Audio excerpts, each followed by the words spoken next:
Sudah siap tempur karena kan Mbak Lestinya tidak merasa bersalah.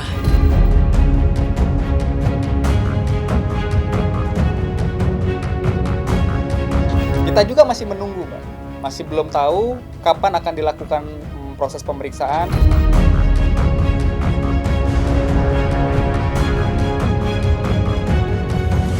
Akar utamanya itu adalah memang sistem tata kelola.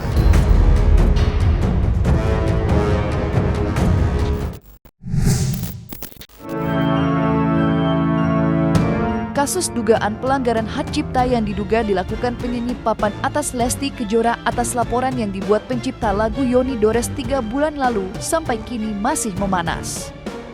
Jalan tengah atau mediasi yang sempat disuarakan hingga kini tak urung terjadi.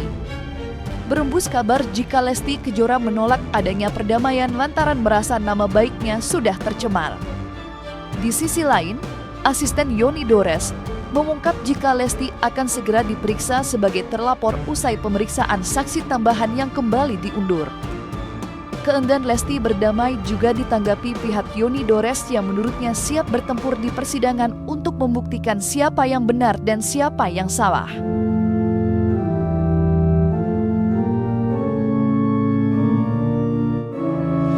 Kalau sekarang ini kita lagi masih ada saksi tambahan, setelah itu Lesti dipanggil. Cuman kemarin kan saksi yang diajukan itu ternyata berubah, itu aja sih yang buat mundur. Satu saksi lagi selanjutnya terlapor panggil. Pak Yoni itu sudah mempersiapkan semuanya. Kita sudah mempersiapkan sampai pengadilan, sampai di persidangan. Dari kejadian waktu di MK sampai sekarang silaturahmi itu belum terjalin. Mbak Lesti bilang mau ada silaturahmi, mau melakukan apa saja yang penting masalah cepat selesai, tapi ternyata itu tidak sesuai. Terus juga ada komunikasi dengan pihak Pak Yoni Dores juga, itu juga tidak ada sama sekali. Sebenarnya Pak Yoni itu orangnya welcome loh. Tapi kalau memang dari pihak sana juga batu, ya sudah. Kita siap tempur kok, Mbak. Kalau dia menangis, kita sebenarnya ikut sedih ya. Tapi kalau menangisnya seperti itu, kita malah jadi tertawa. Tertawanya kenapa? Mana kejujuran dari tangisan itu? Kita kan juga, saya ngeliatnya kan pertama saya bilang saya juga ikut sedih. Ini kan sudah berapa ya Mbak? Seminggu atau 2 minggu ya? Ya seharusnya kesedihan itu kan harus ada realisasinya. Apalagi Mbak Lesti hamil. Pantas gak sih seorang hamil seperti Mbak Lesti yang punya karya dan punya suara bagus itu akhirnya di BAP? Saya aja duduk di bangku BAP aja rasanya tuh merinding Mbak. Nggak enak di BAP itu. Kita juga masih menunggu, Mbak. Masih belum tahu kapan akan dilakukan proses pemeriksaan, kapan undangannya. Kita juga masih sampai saat ini masih menunggu. Perselisihan yang terjadi antara Lesti Kejora dengan Yoni Dores menambah daftar panjang konflik yang terjadi pada industri musik di Indonesia. Belum lama ini, penyanyi Ari Lasso meluapkan kekecewaannya pada Wahana Musik Indonesia atau WAMI yang dianggap tidak kredibel dalam mengelola dan mendistribusikan royalti pada pencipta dan penyanyi lagu. Dari kekecewaan itulah Ari Lasso meminta WAMI untuk diaudit dari pihak eksternal. Sontak saja kritik mantan vokalis band Dewa 19 itu mendapat tanggapan luas dari sejumlah musisi tanah air. Dan seperti inilah kritik keras dan luapan kekecewaan para musisi terhadap WAMI.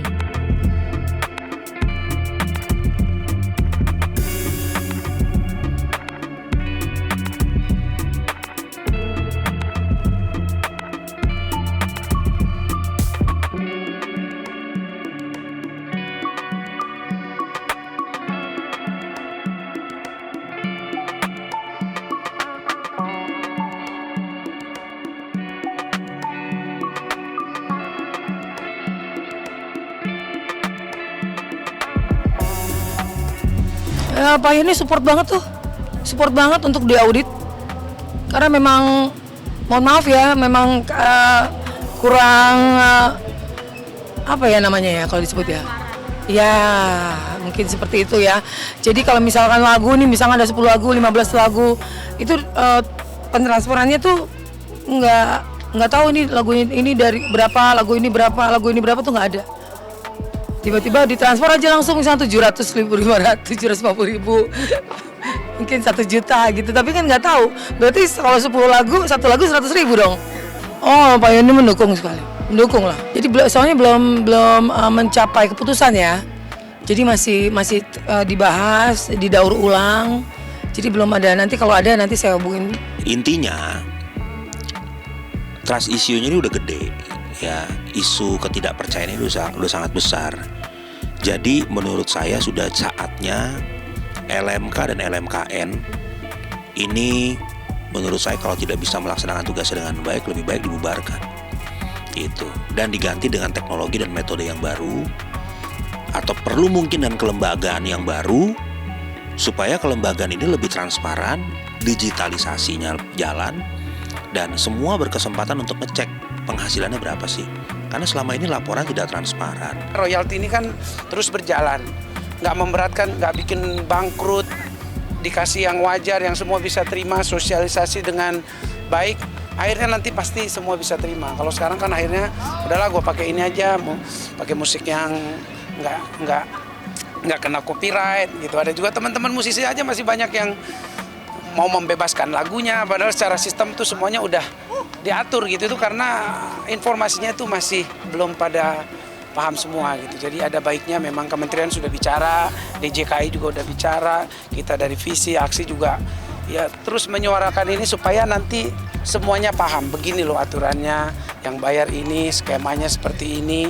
Nanti hal-hal yang mungkin kayak UMKM mungkin perlu dibicarakan lagi supaya ranah-ranah yang tidak masih merangkak banget usahanya gitu, tapi pakai musik buat ini semua PR gitu loh, yang supaya ya sama-sama kita memberikan solusinya. Akar utamanya itu adalah memang sistem tata kelola yang memang kami rasa memang belum bisa memenuhi hak dari para pencipta lagu. Masalahnya di situ tata kelola. Nah, tata kelola ini kan sesuatu hal yang baku sebenarnya yang sudah dijalankan, dan akhirnya menjadi pembenaran ketika banyak orang menganggap bahwa menggunakan lagu tanpa izin itu benar gitu loh. Menggunakan lagu tanpa izin itu diperbolehkan. Padahal sebenarnya menurut undang-undang tidak seperti itu. Sebenarnya mereka willing to pay sebenarnya. Mereka sebenarnya ingin bayar. Cuman masalahnya ketika sudah dibayar, apakah ini akan adil nggak pembayarannya ke pihak-pihak yang terkait yang punya? Iya gitu loh. Misal satu kafe, kayak tadi saya barusan ke Parley Resto, kan cukup besar tuh. Mereka bayar ke WAMI misalnya ya. Harusnya kan bikin paling enggak LMKN itu bikin daftar di Parley ini lagu apa aja yang di lagu siapa saja yang dimainkan. Sehingga jangan sampai Parley ini tidak pernah ngeplay lagunya Charlie Van Houten misalnya, ya. Tapi royaltinya ke Charlie Van Houten. Nah itu loh yang orang masih bingung gitu loh. Orang harus, kalau semua pendistribusian sistemnya benar, restoran tuh bayar kok, bener. Cuman karena pembayarannya belum jelas, nanti kalau restoran bayar nanti baginya kemana coba? Ya kayak istri saya nih ya, Mulan Jamila, itu 0 royaltinya.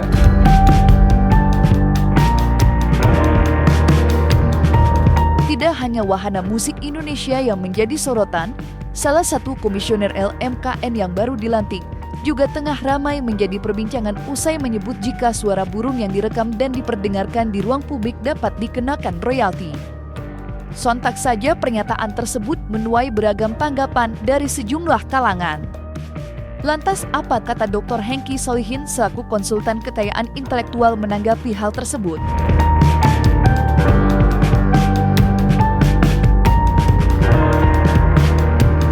Bahwa suara kicauan burung dan suara alam jika dihidupkan atau didengarkan secara komersil seperti di kafe, restoran atau ruang tunggu bisa dikenakan royalti. Sebenarnya penyampaian ini tidak disampaikan secara utuh, akhirnya menjadi kegaduhannya dan melahirkan spekulasi interpretasi pada publik. Saya ini tidak terasa ya,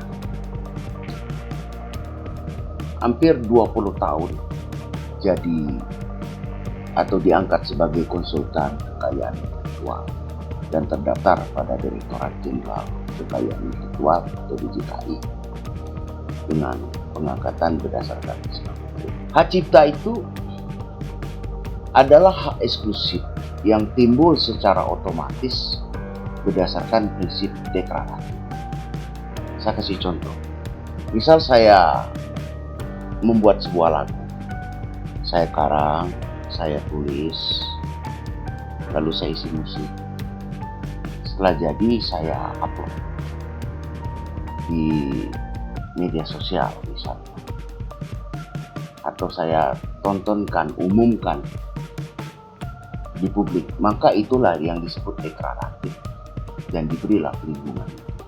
Jadi hak cipta itu tidak didaftarkan tapi dicatatkan. Kalau suara burung kita rekam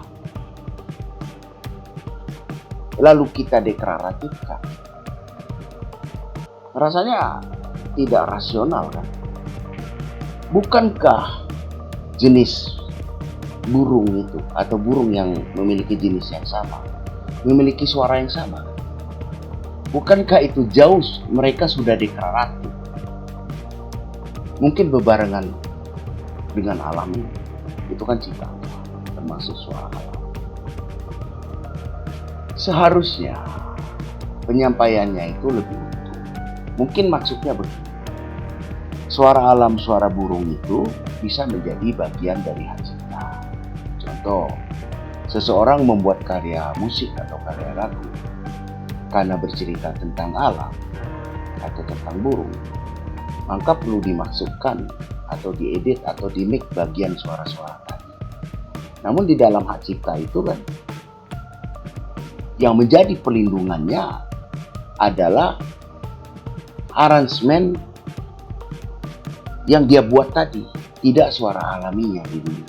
Karena hak cipta itu hanya diberikan untuk karya cipta manusia. Nah, secara hukum itu kan sebenarnya bisa kita pahami. Contoh pada penjelasan pasal 40 ayat 1 huruf D.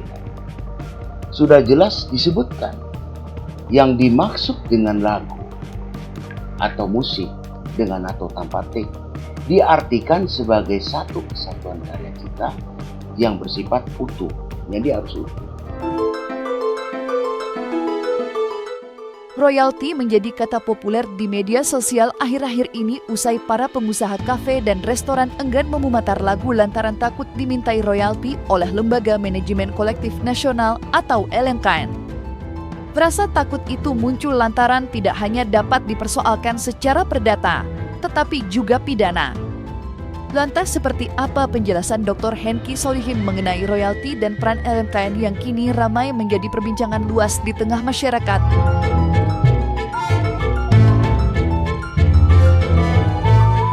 Nah, kalau kita berbicara lagu itu kan ada satu ungkapan. Entah itu ungkapan marah, ungkapan cinta, atau memuja kebesaran Tuhan misalnya, atau penyampaian rasa cinta kepada ibu atau kepada orang yang pernah ditinggalkan.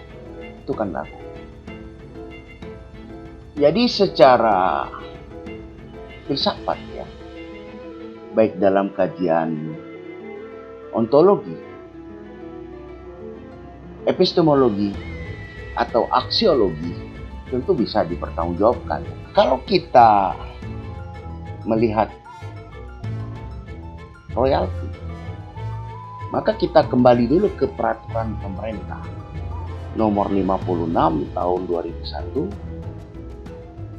Itu kan lebih jelas lagi disebutkan bahwa PP ini hanya untuk mengelola royalti hak cipta lagu dan atau musik karya manusia. Jadi bukan karya Tuhan, karya Allah. Itu tidak. Nah, lembaga manajemen kolektif sangat dibutuhkan perannya dalam kehadiran di tengah-tengah pelaku usaha dan pencipta untuk mengoptimalkan fungsi pengelolaan royalti hak cipta atas manfaat ciptaan dan produk terkait di bidang lagu dan atau musik sesuai dengan ketentuan pada pasal 87, pasal 89, pasal 90 Undang-Undang Nomor 28 Tahun 2014 tentang hak cipta. Nah, jadi kalau kita membaca lebih luas dan memahami peraturan pemerintah tadi nomor 56 tahun 2021 dalam pertimbangannya itu kan sangat jelas bahwa perlunya PP ini dilahirkan atas pertimbangan pada pasal 87, pasal 89, pasal 90 Undang-Undang Nomor 28 Tahun 2014 tentang hak cipta. Ini kan permasalahannya akibat disampaikan secara tidak utuh, sehingga terjadilah kontraproduktif di masyarakat.